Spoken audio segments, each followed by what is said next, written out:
ವಿಜಯಪುರ ಜಿಲ್ಲೆಯಲ್ಲಿ ಮುಸುಕುದಾರಿಗಳ ಹಾವಳಿ ಮಿತಿ ಮೀರಿದೆ. ಮುಸುಕುದಾರಿ ದರೋಡೆಕೋರರಿಂದ ವಿಜಯಪುರ ಜನತೆ ಕಂಗಾಲಾಗಿದ್ದು, ಬೀದಿ ಬೀದಿಗೂ ಸಿಸಿಟಿವಿ ಅಳವಡಿಸೋಕೆ ಮುಂದಾಗಿದ್ದಾರೆ. ಮೊನ್ನೆಯಷ್ಟೇ ಮುಸುಕುಧಾರಿಗಳಿಂದ ಹಲ್ಲೆಗೊಳಗಾಗಿದ್ದ ವ್ಯಕ್ತಿ ಸಾವಿಗೀಡಾಗಿದ್ದಾನೆ.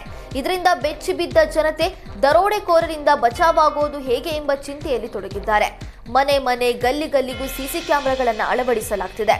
ವಿಜಯಪುರ ನಗರದ ಗೋಳಗುಮ್ಮಟ ಏರಿಯಾ, ಜಲನಗರ, ಗಣೇಶನಗರ ಸೇರಿ ನಗರದ ಹಲವೆಡೆ ಸಿಸಿ ಕ್ಯಾಮೆರಾ ಅಳವಡಿಸಲಾಗುತ್ತಿದೆ. ಮನೆಗಳಲ್ಲೇ ಮಾನಿಟರ್ ಇಟ್ಕೊಂಡು ಕಳ್ಳರ ಭೇಟಿಗೆ ಸಾರ್ವಜನಿಕರು ಸಜ್ಜಾಗಿದ್ದಾರೆ. ಕಳ್ಳರು ಬಂದ್ರೆ ಸೈರನ್ ಕೂಗುವ ಮತ್ತು ಲೈಟ್ ಹೊತ್ತಿಕೊಳ್ಳುವಂತಹ ಹೊಸ ತಂತ್ರಜ್ಞಾನದ ಸಿಸಿ ಕ್ಯಾಮೆರಾಗಳ ಮೊರೆ ಹೋಗಿದ್ದಾರೆ. ಚಿಕ್ಕಮಗಳೂರಿನಲ್ಲಿ ಇತ್ತೀಚೆಗೆ ಭಾರೀ ಮಳೆಗೆ ಮನೆ ಬಿದ್ದು ಲಕ್ಷ್ಮಣ್ ಪತ್ನಿಗೆ ಗಾಯವಾಗಿತ್ತು.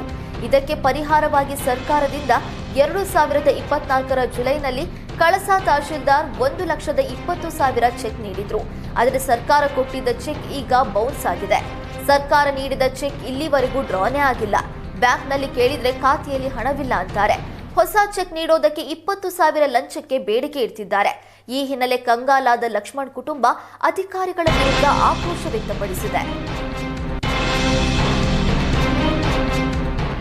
ಇಸ್ಪೀಟ್ ಆಡುವಾಗ ಮಾತಿಗೆ ಮಾತು ಬೆಳೆದು ಯುವಕನ ಮೇಲೆ ಮಾರಣಾಂತಿಕ ಹಲ್ಲೆ ನಡೆಸಿದ ಘಟನೆ ರಾಮನಗರದ ಚನ್ನಪಟ್ಟಣ ತಾಲೂಕಿನ ಚಿಕ್ಕವಿಟಲೇನಹಳ್ಳಿಯಲ್ಲಿ ನಡೆದಿದೆ. ಹನುಮಂತ ಎಂಬಾತನ ಮೇಲೆ 3 ಯುವಕರು ಲಾಂಗು ಹಾಗೂ ಮಚ್ಚಿನಿಂದ ಹಲ್ಲೆ ನಡೆಸಿ ಎಸ್ಕೇಪ್ ಆಗಿದ್ದಾರೆ. ಗಾಯಾಳು ಹನುಮಂತನನ್ನ ರಾಮನಗರ ಜಿಲ್ಲಾಸ್ಪತ್ರೆಗೆ ದಾಖಲಿಸಿ ಚಿಕಿತ್ಸೆ ನೀಡಲಾಗುತ್ತಿದೆ. ಕೋಲಾರದಲ್ಲಿ ಲೋಕಾಯುಕ್ತ ಅಧಿಕಾರಿಗಳು ಭರ್ಜರಿ ಕಾರ್ಯಾಚರಣೆ ನಡೆಸಿದ್ದಾರೆ.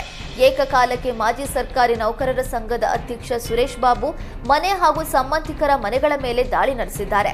ಲೋಕಾಯುಕ್ತ ಎಸ್ಪಿ ಧನಂಜಯ್ ನೇತೃತ್ವದಲ್ಲಿ ದಾಳಿ ಮಾಡಲಾಗಿದ್ದು, ದಾಳಿ ವೇಳೆ ಹಲವು ಮಹತ್ವದ ದಾಖಲೆ ಹಾಗೂ 7,50,000 ರೂಪಾಯಿ ಹಣವನ್ನು ವಶಪಡಿಸಿಕೊಂಡಿದ್ದಾರೆ.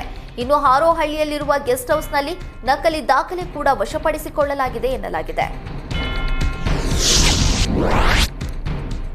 ಬ್ಯಾಂಕ್ ವಂಚನೆ ಕೇಸ್ನಲ್ಲಿ ಮಾಜಿ ಸಚಿವ ಕೃಷ್ಣಯ್ಯ ಶೆಟ್ಟಿ ಜನಪ್ರತಿನಿಧಿಗಳ ಕೋರ್ಟ್ 3 ವರ್ಷ ಜೈಲು ಶಿಕ್ಷೆ ವಿಧಿಸಿದೆ. ಹಾಗೆ ಮಾಜಿ ಸಚಿವ ಕೃಷ್ಣಯ್ಯ ಶೆಟ್ಟಿಗೆ ಸೇರಿದಂತೆ 3 ಆರೋಪಿಗಳಿಗೆ 5,25,000 ರೂಪಾಯಿ ದಂಡ ವಿಧಿಸಲಾಗಿದೆ. ಮುಂದಿನ 10 ದಿನದ ಒಳಗೆ ಎಲ್ಲ ಆರೋಪಿಗಳು ದಂಡ ಪಾವತಿಸಬೇಕು ಅಂತ ಕೋರ್ಟ್ ಸೂಚನೆ ನೀಡಿದೆ.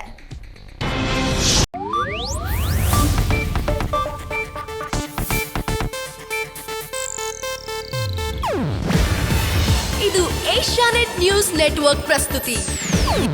ನೀವು ನೋಡ್ತಿದ್ದೀರಾ ಏಷ್ಯಾನೆಟ್ ಸುವರ್ಣ ನ್ಯೂಸ್.